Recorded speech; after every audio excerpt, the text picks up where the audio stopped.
Hello, ladies and gentlemen. This is Eddie Marcus again. I want to talk with you on the subject matter of death row. Death row seems to be a place where life must reside because in order to receive what we call the true benefits of life, it seems as though we walk straddle death row. In the beginning, it is said that the Creator told Adam and Eve or Adam at least, that the day that they ate from the forbidden fruit, that they would surely die. The day that they ate from the forbidden fruit. And people have interpreted that to mean all kinds of things. Some people say that it means the day that they are disobedient, because a command really had been given for them not to violate. Everything else was fair play, but now you had a restriction. So that's just one approach to that thought. Nevertheless, if you violate it, you were sure to die. Now, someone says that there was a spirit, another spirit. It has been referred to as Lucifer or Satan or the devil. Some people even say it was just thought, human thought. You know, man does have choice, so given choice means that situations you're confronted with, sometimes you want to think about it on the opposite view. And you got choice to respond accordingly. But just to keep it off yourself, you put it on something else and you call it the devil. And so the challenge was, and apparently, as the story goes, humankind violated. And in violating it, they lost what I say the devil was right there and said, see, I told you you wouldn't die. But see, mankind never experienced this before. Did not actually recognize what death meant. Well, what it actually meant, ladies and gentlemen, as far as I can see, as far as the Spirit has given me guidance, is there was violating conscience. You know, let your conscience be your guide. Every man, every woman, every child got a conscience. Let it be your guide. For in there lies the fruits of a beautiful operated spirit that would yield that in a body that is reflected in a life. But now you lost that. And so, you know, when your conscience bothers you violated the rules. You know how you act when your conscience is bothering you. Well, it seems that the consequence of that were children who apparently saw parents at odds with one another. I'm sure they had odds after this. Kids end up killing one or the other, and so on and so forth traditionally. And see, what actually happens is that we as human beings, we didn't do these things when we came into the world, but we were born into a society. Wherever we are in the world, we were born into a society of a people who are the offspring of others who gave in and became servants of the anti-God, someone who was laughing, saying, if given me the chance, I can take all your people and have them following me. And what is the intent? The intent is to get you to turn your back on your own peace, turn your back on your own prosperity, turn your back on your own joy, under the fear of death. The fear of death, the same old death that you were caught up in the beginning, and you were told that you wouldn't surely die. And as far as you know, you didn't. But you're here. And all of us are born into that. That stuff is embedded into us because that's what we are.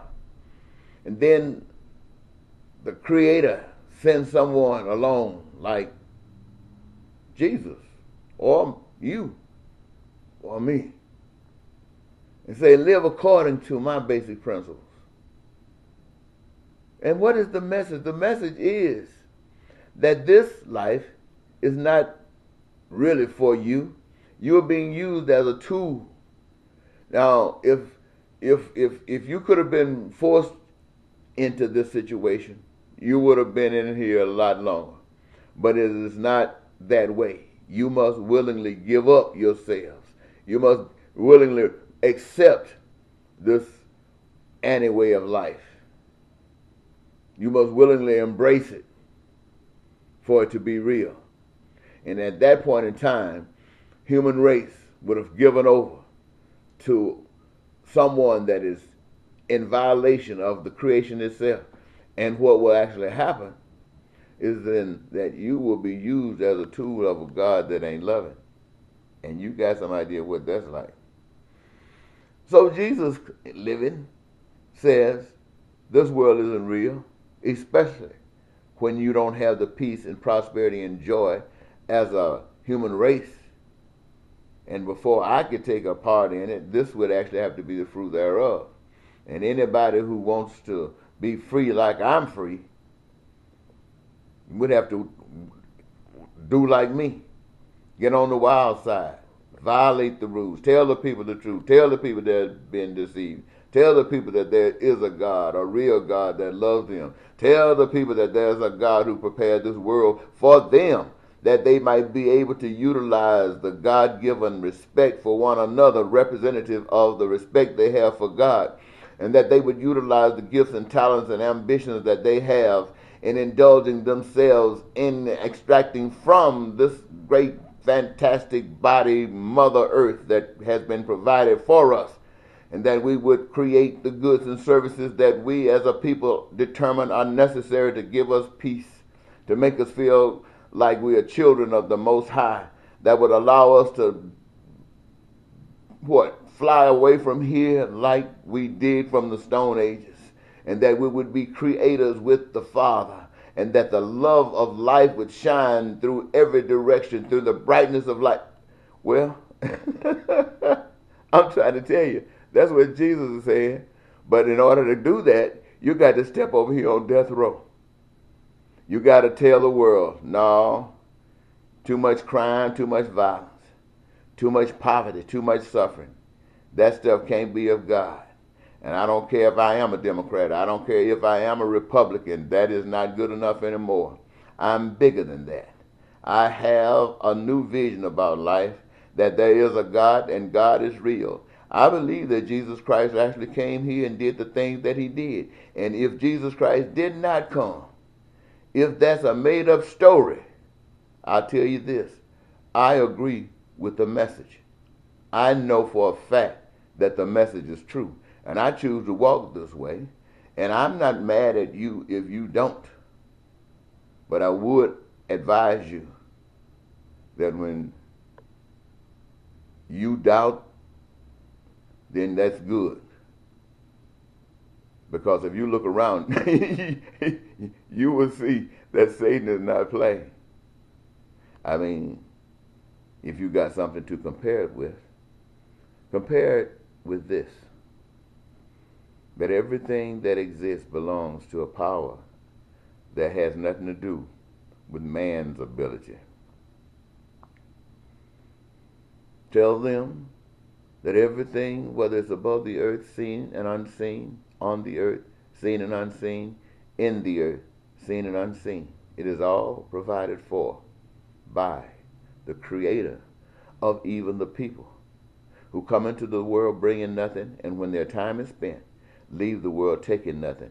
Evidence again that everything that is here has always been here and will always be here and will always belong to the one who made it. And that it is put here for the benefit of all life, all forms of life that's on earth is to benefit from what the earth produces, that they need of it. And we as human beings have the choice of living, if we do, according to certain principles, as though we are in heaven. Or if we allow the spirit of selfishness, the spirit of I, or the spirit of Satan, or the spirit of Lucifer, or the spirit of the devil to overcome us, and we give up our soul just to partake in something that we have been deceived to believe is true, then so be it. The choice is yours always. Bye-bye.